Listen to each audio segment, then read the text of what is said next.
Paulo Freire, Pedagogia da Autonomia. Capítulo 1. Não há docência sem discência. A reflexão crítica da prática é uma exigência da relação teoria/prática, sem a qual a teoria vira apenas palavras, e a prática, ativismo. Há um processo a ser considerado na experiência permanente do educador. Ele recebe os conhecimentos, conteúdos acumulados pelo aluno, que sabe e lhe transmite. Ensinar não é transferir conhecimentos, conteúdos, formar é a ação pela qual um sujeito criador da forma. Alma é um corpo indeciso e acomodado. Não há docência sem discência, as duas se explicam e seus sujeitos, apesar das diferenças, não se reduzem à condição de objeto, um do outro. Quem ensina aprende ao ensinar e quem aprende ensina ao aprender. Ensinar é mais que verbo transitivo relativo, pede um objeto direto. Quem ensina, ensina alguma coisa, pede um objeto indireto, a alguém, mas também ensinar inexiste sem aprender e aprender inexiste sem ensinar. Só existe ensino quando este resulta num aprendizado em que o aprendiz se tornou capaz de recriar ou refazer o ensinado, ou seja, em que o que foi ensinado foi realmente aprendido pelo aprendiz. Esta é a vivência autêntica exigida pela prática de ensinar-aprender. É uma experiência total, diretiva, política, ideológica, gnosiológica, pedagógica, estética e ética. Nós somos seres programados, mas, para aprender François Jacob, o processo de aprender pode deflagrar no aprendiz uma curiosidade crescente que pode torná-lo mais e mais criador, ou em outras palavras, quanto mais criticamente se exerça a capacidade de aprender, tanto mais se constrói e desenvolve a curiosidade epistemológica, sem a qual não alcançamos o conhecimento cabal do objeto. 1. Ensinar exige rigorosidade metodológica. O educador democrático, crítico, em sua prática docente deve forçar a capacidade de crítica do educando, sua curiosidade, sua insubmissão. Trabalhar com os educandos a rigorosidade metódica com que devem se aproximar dos objetos cognoscíveis, é uma de suas tarefas primordiais. Para isso, ele precisa ser um educador criador, instigador, inquieto, rigorosamente curioso, humilde e persistente.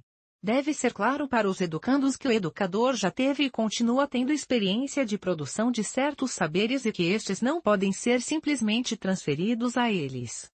Educador e educandos, lado a lado, vão se transformando em reais sujeitos da construção e da reconstrução do saber. É impossível tornar-se um professor crítico, aquele que é mecanicamente um memorizador, um repetidor de frases e ideias inertes, e não um desafiador. Pensa mecanicamente. Pensa errado. A verdadeira leitura me compromete com o texto que a mim se dá e a que me dou e de cuja compreensão fundamental me vou tornando também sujeito? Só pode ensinar certo quem pensa certo, mesmo que às vezes, pense errado. E uma das condições necessárias a pensar certo é não estarmos demasiado certos de nossas certezas. O professor que pensa certo deixa transparecer aos educandos a beleza de estarmos no mundo e com o mundo, como seres históricos, intervindo no mundo e conhecendo-o. Contudo, nosso conhecimento do mundo tem historicidade. Ao ser produzido, o conhecimento novo supera outro que antes foi novo e se fez velho, e se dispõe a ser ultrapassado por outro amanhã. Ensinar, aprender e pesquisar lidam com dois momentos do ciclo gnosiológico, o momento em que se ensina e se aprende o conhecimento já existente, e o momento em que se trabalha a produção do conhecimento ainda não existente. É a prática da docência, discência e pesquisa. 2. Ensinar exige pesquisa. Não há ensino sem pesquisa, nem pesquisa sem ensino. Enquanto ensino, continuo buscando, reprocurando. Ensino porque busco, porque indaguei, porque indago e me indago. Educo e me educo. Pesquiso para conhecer o que ainda não conheço e para comunicar o novo. 3. Ensinar exige respeito aos saberes do educando. A escola deve respeitar os saberes socialmente construídos pelos alunos na prática comunitária. Discutir com eles a razão de ser de alguns saberes em relação ao ensino dos conteúdos. Discutir os problemas por eles vividos. Estabelecer uma intimidade entre os saberes curriculares fundamentais aos alunos e a experiência social que eles têm como indivíduos. Discutir as implicações políticas e ideológicas, e a ética de classe relacionada a descasos. 4. Ensinar exige criticidade entre o saber feito de pura experiência e o resultante dos procedimentos metodicamente rigorosos. Não há uma ruptura, mas uma superação que se dá na medida em que a curiosidade ingênua, associada ao saber do senso comum, vai sendo substituída pela curiosidade crítica ou epistemológica que se rigoriza metodicamente. 5. Ensinar exige estética e ética. Somos seres históricos, sociais, capazes de comparar, valorizar, intervir, escolher, decidir, romper e por isso, nos fizemos seres éticos. Só somos porque estamos sendo.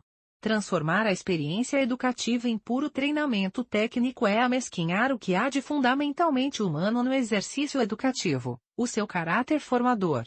Se respeita a natureza do ser humano, o ensino dos conteúdos não pode dar-se alheio à formação moral do educando. Divinizar ou diabolizar a tecnologia ou a ciência é uma forma altamente negativa e perigosa de pensar errado. Pensar certo demanda profundidade na compreensão e interpretação dos fatos. Não é possível mudar e fazer de conta que não mudou. Coerência entre o pensar certo e o agir certo? Não há pensar certo à margem de princípios éticos. Se mudar é uma possibilidade e um direito, cabe a quem muda, assumir a mudança operada. 6. Ensinar exige a corporificação da palavra pelo exemplo. O professor que ensina certo não aceita o faça o que eu mando e não o que eu faço. Ele sabe que as palavras às quais falta a corporeidade do exemplo quase nada valem. É preciso uma prática testemunhal que confirme o que se diz em lugar de desdizê-lo. 7.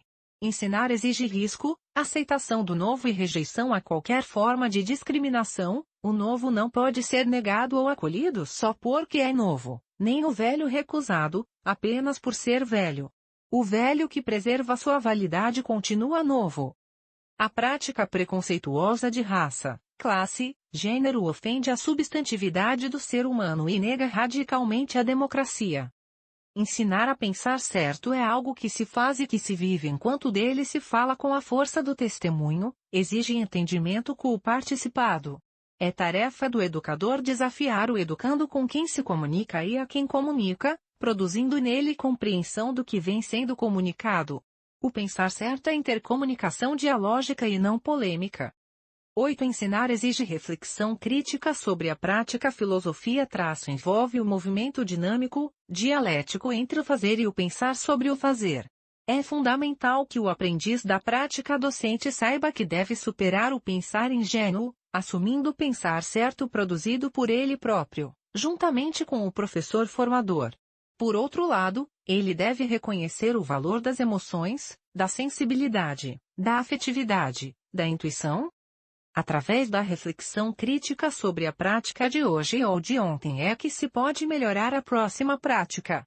E, ainda, quanto mais me assumo como estou sendo e percebo a razão de ser como estou sendo, mais me torno capaz de mudar, de promover-me do estado da curiosidade ingênua para o de curiosidade epistemológica.